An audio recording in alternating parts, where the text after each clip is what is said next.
एक बार डॉक्टर के पास एक महिला का पत्र आया जिन्होंने उन्हें उनकी पहली किताब मैनी लाइव्स मैनी मास्टर्स लिखने के लिए शुक्रिया कहा था। असल में उस किताब में उनको उनके दो सपनों को समझने और स्वीकारने में मदद की थी, जो किसी भी लिहाज से आम सपने नहीं थे, जिनके बीच 2 दशकों से भी अधिक का फासला था। मतलब एक सपना आज आया तो दूसरा तकरीबन 20 साल बाद। उस खत के मुताबिक उन्हें बहुत ही छोटी उम्र से ही इस बात का इल्म था कि समय आने पर वे एक खास बच्चे की माँ बनेंगी, जिसका नाम डेविड होगा। इसी इल्म के साथ वे बड़ी हुई, उनकी शादी हुई और वे 2 बेटियों की माँ बनी, पर डेविड का कहीं अता पता नहीं था। धीरे धीरे वे 35 की उम्र पार कर गई और 40 की ओर बढ़ने लगी। इसी के साथ उनकी चिंता भी बढ़ने लगी। वे हरदम बस यही सोचने लगी कि डेविड कहाँ है। फिर एक दिन उन्हें एक अनूठा सपना आया, बिल्कुल सच्चा मालूम होने वाला सपना। सपने में एक देवदूत उनके सामने आए और बोले, तुम्हें तुम्हारा बेटा मिल सकता है, पर मैं पहले ही बता दूं, वह केवल 19 साल 6 महीने जिएगा। अगर तुम्हें मंजूर है तो बोलो। उन्होंने वो शर्त मंजूर कर ली। कुछ ही महीनों बाद वे गर्भवती हुई और उनके ठीक 9 महीने बाद डेविड उनकी बाहों में था। डेविड वाकई खास था, बाकी बच्चों से बिल्कुल अलग, बहुत ही दयालु, संवेदनशील और प्यार से भरा हुआ, बड़े दिल वाला। उन्हें उनके मुताबिक एक वयोवृद्ध आत्मा थी, ऐसी आत्मा जो हजारों हजार जन्म लेकर अपने सबक अच्छे से सीख चुकी थी और अब दूसरों की मदद करने को तत्पर थी। उन्होंने अपने सपने और उसमें देवदूत से तय की हुई शर्त के बारे में डेविड को कभी कुछ नहीं बताया, पर तब भी हुआ वही जो देवदूत ने कहा था। एक दुर्लभ किस्म के ब्रेन कैंसर की वजह से ठीक 19 साल 6 महीने की उम्र में डेविड का देहांत हो गया। बेशक उन महिला को यह पहले से पता था, पर माँ का दिल तो माँ का ही होता है। वे इस दुख के समंदर में डूब गई। उनके इस दुख में बेटे को खोने की पीड़ा तो थी ही, साथ में यह अपराध बोध भी था कि उनके स्वार्थ के चलते ही डेविड को इतनी तकलीफ उठानी पड़ी, असामयिक मौत का शिकार होना पड़ा। इस लगातार अपने आप को इस बात के लिए कोसने लगी कि उन्होंने देवदूत की शर्त स्वीकार ही क्यों की। उनका शोक संतप्त मन बार बार उन्हें ही दोषी ठहरा रहा था डेविड की मौत के लिए। इसी तरह एक महीना बीत गया। फिर एक दिन उन्हें दोबारा वैसा ही सच्चा सपना आया और फिर एक बार वही देवदूत प्रकट हुए, पर इस बार वह अकेला नहीं था। इस बार डेविड भी उनके साथ था और इस बार उसकी बजाय डेविड बोला, आप इतना दुखी मत हो, मैं आपसे बहुत प्यार करता हूँ। मैंने ही आपको चुना था, आपके पास आने का चुनाव मेरा था, न कि आपका। आपने तो वही किया जो मैं चाहता था। डेविड के इन शब्दों ने जादू का असर करते हुए उनके मन की सारी पीड़ा हर ली और उन्हें उस अनजाने अपराध बोध से मुक्त करा दिया। कुछ सपने वाकई खास होते हैं, दैवीय होते हैं। हर इंसान कई सारे पुराने कर्मों और कर्जों को लेकर पैदा होता है। उसके वर्तमान जीवन में परिस्थितियों की बुनावट इसी प्रकार की गई होती है जिससे उसे अपने उन कर्मों और कर्जों का हिसाब चुकता करने के अवसर मिले। ये कर्म और कर्ज 2 तरह के होते हैं, व्यक्तिक और सामूहिक। व्यक्तिक या इंडिविजुअल कर्मों और कर्जों का संबंध व्यक्ति विशेष से होता है, जिनके परिणाम वह अकेले भोगता है। लेकिन जो सामूहिक कर्म या कर्ज होते हैं, उनकी जिम्मेदारी पूरे समूह की होती है। वे एक समूह विशेष के रूप में लोगों के लिए किए हुए कर्मों का कुल जोड़ होते हैं और उनका भुगतान भी पूरे समूह को एक साथ ही करना पड़ता है। ये समूह कई तरह के हो सकते हैं, धर्म के समूह, समाज के समूह, जाति नस्ल के समूह, देश के समूह। और भी बड़े पैमाने पर देखें तो किसी ग्रह पर रहने वाले समस्त प्राणी भी इस एक बड़े समुदाय की तरह है। अतः उन सभी के सामूहिक कर्मों से उस ग्रह का भाग्य भी तय होता है।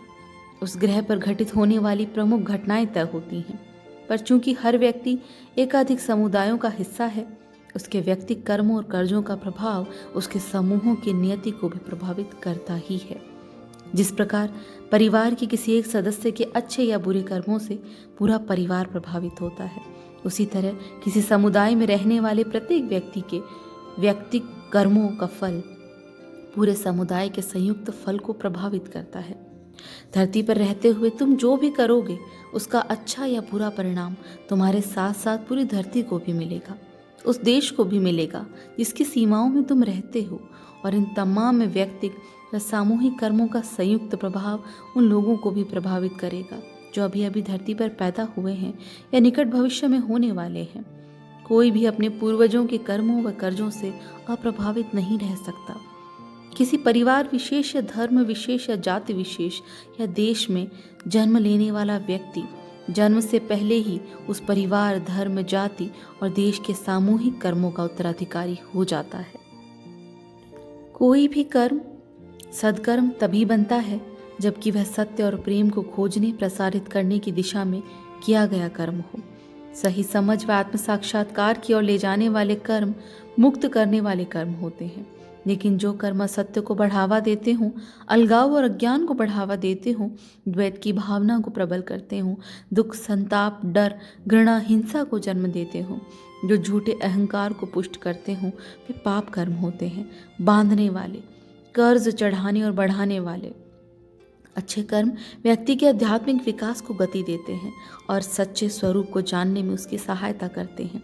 आत्मा और परमात्मा के एकात्म या अद्वैत को समझने में मदद करते हैं। स्वाभाविक सी बात है कि जो कर्म न्याय, समानता, एकता, करुणा, प्रेम व सही समझ सहित उन सभी गुणों को बढ़ावा देने का काम करते हों जिन्हें देवतुल्य या आध्यात्मिक माना जाता है, वे सत्कर्मों की श्रेणी में आते हैं।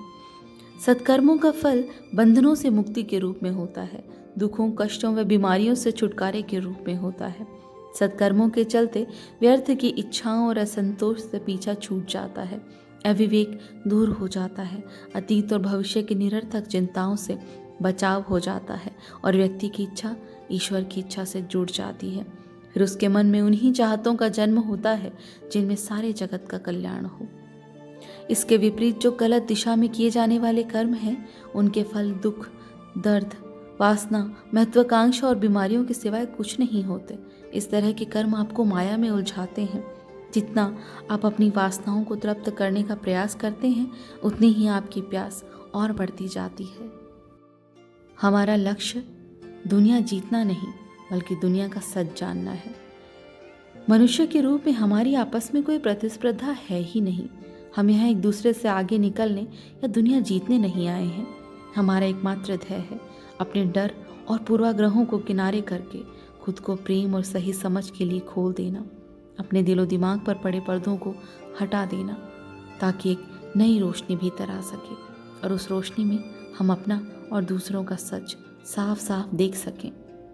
ईश्वर तो माफ़ कर ही देगा, पर उन लोगों को का तुम्हें माफ़ करना भी ज़रूरी है जिनका दिल तुम्हारी वजह से दुखा है, जाने या अनजाने, और तुम्हें भी उन्हें माफ़ करना होगा उनके उन जाने अनजाने कर्मों के लिए जिनसे तुम्हें तकलीफ पहुंची है। माफ़ करना और माफ़ी पाना भी तुम्हारी जिम्मेदारियों में शामिल है। ये दोनों बातें सुनिश्चित करनी ही होंगी तुम्हें। इसके बिना मुक्ति संभव नहीं है। केवल लोगों के मनोविज्ञान को समझ लेना पर्याप्त नहीं है। उनकी चेतना में बदलाव लाना, उनके आपसी संबंधों को सुधारना, उन्हें एक दूसरे को क्षमा करने के लिए राजी करना और ऐसा करके इस दुनिया को एक बेहतर जगह बनाना तुम्हारा मकसद होना चाहिए। लेकिन केवल मनोविश्लेषण से कोई बदलाव नहीं आएगा। भले तुमको बीमारी और बीमार के बारे में कितना भी ज्ञान हो, पर जब तक तुम उसका इलाज नहीं करोगे तब तक तो वह ठीक होने से रहा। और इंसान की तमाम बीमारियों का एक ही इलाज है, प्रेम। तो पहले अपने भीतर प्रेम की गुंजाइश बनाओ। जब तक तुम खुद खुलकर अपने प्रेम को अभिव्यक्त नहीं करोगे तब तक तुम दूसरों का प्रेम स्वीकारने के लिए अपने हृदय को खोलोगे नहीं। जब तक प्रेम के पारस्परिक आदान प्रदान के लिए वातावरण निर्मित नहीं करोगे और तब तक अपने डरों और अपने स्वार्थ, अपने पूर्वाग्रहों को किनारे करके दूसरों की और मदद का हाथ नहीं बढ़ाओगे, तब तक न तो तुम खुद उपचारित हो पाओगे और न ही किसी और को कर पाओगे। तुम्हारा अपने बंधे बंधाए दायरों से बाहर आकर काम करना ज़रूरी है। हीलर या चिकित्सक होने से पहले एक सच्चे और प्रेमी व्यक्ति की तरह सोचना ज़रूरी है। Thank you.